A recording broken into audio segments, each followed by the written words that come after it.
kuat ya saya mundur gitu.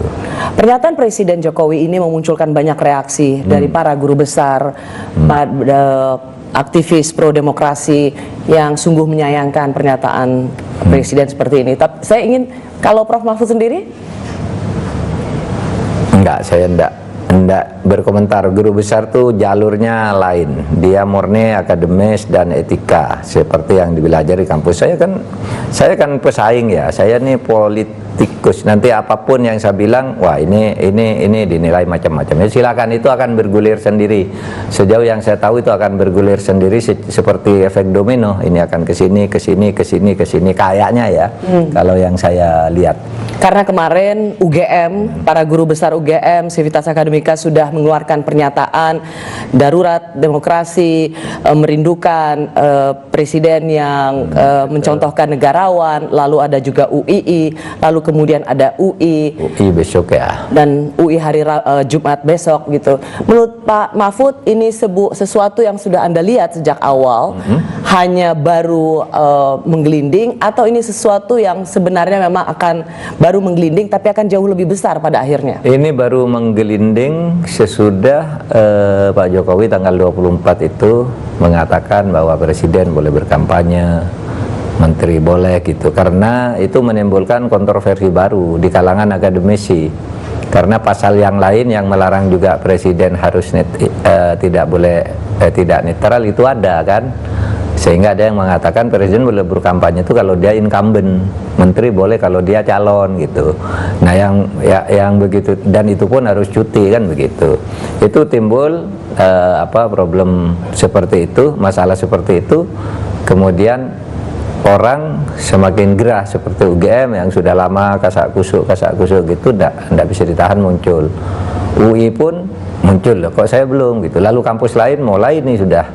Saya dengar sih di beberapa tempat, tapi saya sama sekali tidak punya hubungan dengan itu. Saya ini sekarang kontestasi politik.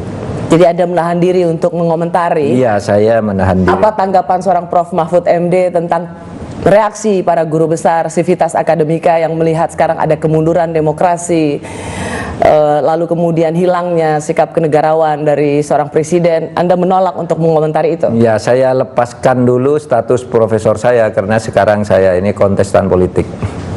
Nanti apapun yang saya katakan nanti ada yang menilai macam-macam. Ya biarkanlah kampus itu bergerak sendiri. Tetapi kalau saya sendiri memang ya, pemerintahan ke depan itu kampus itu harus didemokratisasi. Karena selama ini kampus itu dikooptasi. Dulu seketat Orde Baru pun ya, itu kalau akademisi kan dihormati ya. Nah sekarang enggak, semua kalau pemilihan rektor ada tim sukses mencari channel ini, channel itu. Lalu pendapat-pendapat akademik sekarang bercampur baur. Kesannya pakai ini pendapat politik praktis atau pendapat akademik gitu. Menurut saya kedepannya harus didemokratisasi.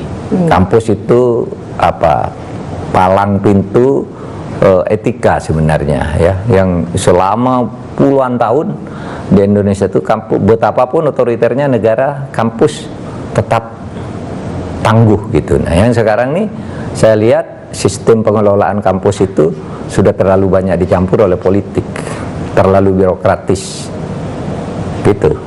Bukankah Prof Mahfud ada di kabinet? Seharusnya Prof Mahfud sudah melihat itu sejak awal, dan ini yang dari dulu para aktivis pro demokrasi sudah menyuarakan ini dengan begitu kerasnya. Itu dimensi etis juga. Saya kan Menteri Polhukam, yang harus ngurus gitu Menteri Menko bidang manusia, PMK. Sampai PMK kan, dan Mendikbud. Kalau saya sudah bilang ke teman-teman di Kemdikbud, jangan digitukan dong kampus gitu. Kampus itu bagaimanapun tuh rohnya sebuah kemajuan, dan palang pintu untuk menjaga etik dan moral itu biasanya dari kampus-kampus. Sana punya Dewan Guru Besar, punya Senat, punya kebebasan member akademik, itu kan kampus. Nah sekarang orang mau ngomong takut itu kampus apaan, dia bilang. Tapi saya tidak katakan ini ke publik. Kenapa? Saya Menko Polhukam. Itu urusan Menko Polhukam untuk PMK kan untuk mengatakan. Sebenarnya Anda sudah melihat itu, tetapi Anda menahan Sudah diri. lama. Karena Sudah lama. dalam beberapa kesempatan kan Prof Mahfud ketika dikritik bahwa di era pemerintahan Presiden Jokowi itu kebebasan berekspresi, bersuara itu sudah dibungkam. Tapi kan Prof Mahfud yang membela. Prof Mahfud bahkan mengatakan itu banyak orang mengatakan macam-macam, nggak diapa-apain tuh. Oh, itu dalam konteks Undang-Undang ITE. Ya, konteksnya kan. Sekarang media udah terbuka, Rossi bisa bicara apa saja tanpa takut gitu. Tapi untuk konteks kampus itu saya melihatnya lain. Misalnya begini, saya sangat tidak setuju pemilihan rektor misalnya harus mendapat dukungan 35% suara harus dari pemerintah.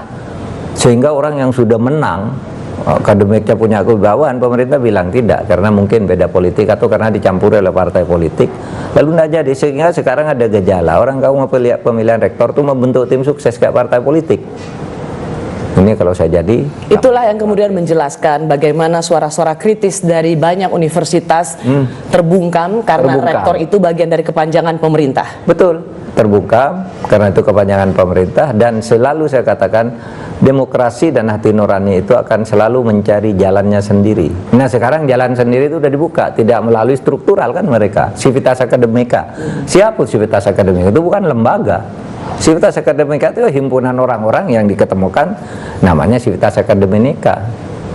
Tidak, kalau dulu kan bisa Dewan Guru Besar yang bersuara kan, iya kan?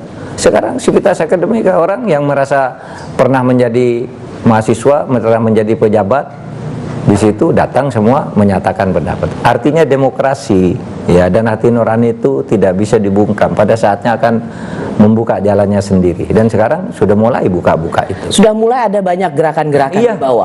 Iya. Dari kampus-kampus sudah mulai bergulir. Prof Mahfud ada kekhawatiran juga ketika situasi kemudian memanas, apakah pemilu bisa tetap sesuai jadwal? Mudah-mudahan pemilu sesuai jadwal.